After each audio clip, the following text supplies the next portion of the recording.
ሴት ልጅ ለገንዘቧ ብሎ ማግባት እንዴት ነው እንደ ሸሪዓችን የሚለውን ስንመለከት ለገንዘቧ ብሎ ማግባት ሙባህና ጃኢዝ ነው። ይህንንም ዑለሞች ያስቀምጠዋል። የተፈቀደ ነው። ባይሆን ግን ተመራጭ ሆኖ ለዲኗ ብለህ ማግባት ነው። ባጭሩ ገንዘብ ስላላት ማን ነው ገንዘብ ያላት የሆነች አካል አትገባም ማለት አይደለም። በል እንደውም በገንዘብ ልታግዝ ሁሉ ትችላለች የማትመጻደቅ የሆነች ሴት ከሆነች ማለት ነው። ግን ከፊራን ብዙም ጊዜ በርካታ በሆነ ሁኔታ ሴቶች ገንዘብ ካላቸው ባል ለመሆን ይዳዳቸዋል። ይሄ ግልጽና ግልጽ የሆነ ነገር ነው። አይዋና ምክንያቱም ማለት ደካማ ጎን አንተ ላይ ከተመለከቱ ያንን ደካማ ጎን ሊጠቀሙ ሊችሉ ይችላሉ። ግን ሁላቸውም ናቸው ማለት አንችልም። ተግባባን ይመስለኛል። ብዙውን ጊዜ ግን እንደዚህ አይነት ክፍተት አለ በተጨባጭ። ስለዚህ የዛኔ አንተ ሚስት ትሆናለህ እሷ ባል ትሆናለች ማለት ነው። ችግር ይፈጠራል።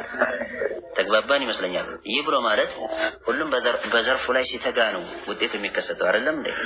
እሷ ባል ከሆነች ዘርፏን ስታለች ማለት ነው። እሱ ሚስት ከሆነ ዘርፉንና መንገዱን ስቷል። እንደዚህ አይነት ነገር ከተከሰተ ያለሙያ ገብቶ ማለት ምን ማድረግ ነው? ማዳከር ሊሆን ነው ማለት ነው። የዛኔ አይስተካከልም፣ ነገራቶች አይስተካከሉም። ስለዚህ እንደዚህ አይነቱን ጉዳይ መራቅ አስፈላጊ ነው። ሐቂቃውን ከተመለከተን የምታገባ ከሆነ በራስህ ገንዘብ ተብቃቅተህ ማግባት መቻል አለብህ እንጂ በሴት ገንዘብ ላይ ተደግፈህ የምትገባ ከሆነ ሚስቱንና ቁጭ በል ናውጣና ግባ ልትባል ነው ማለት ነው። ይህ በተጨባጭ ያለ የሆነ ነገር ነው። ግን ሁሉም ሴቶች ላይ ይከሰታል ይህ ማለት አይደለም።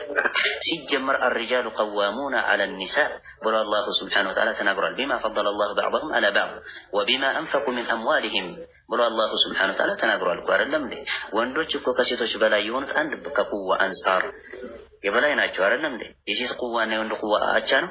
ወለይሰ ዘከሩ ከልኡንሳ ብሎ አላህ አልተናገረም እንዴ?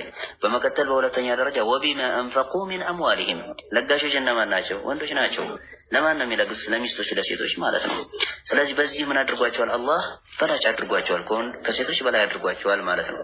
ስለዚህ አቅጣጫን ትስታለህ። እሷ ለአንተ መስዋዕት የምትሆን ከሆነ ለአንተ የምትለግስ የምትሰጥህ ከሆነ አቅጣጫ ስትሃል፣ መስመር ስትሃል፣ የዛኔ እሷ ባል አንተ ወንድ ልትሆን ነው። ያንተን ቦታ እሷ ያዘች ማለት ነው።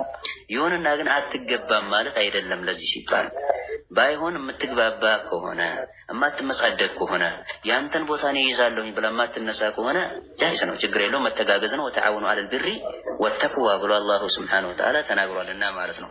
ግን ወተዓወኑ ዐለል ቢሪ ወተቅዋ ከሚለው ሕዱድና ድንበር ውጭ ማለት ነው የባል ቦታ ነው ይይዛለሁ የምትል ከሆነ ግን የዛኔ መቅረት መቻል አለበት ነው። የተግባባን ይመስለኛል ኢንሻአላህ። ወላሁ አዕለም።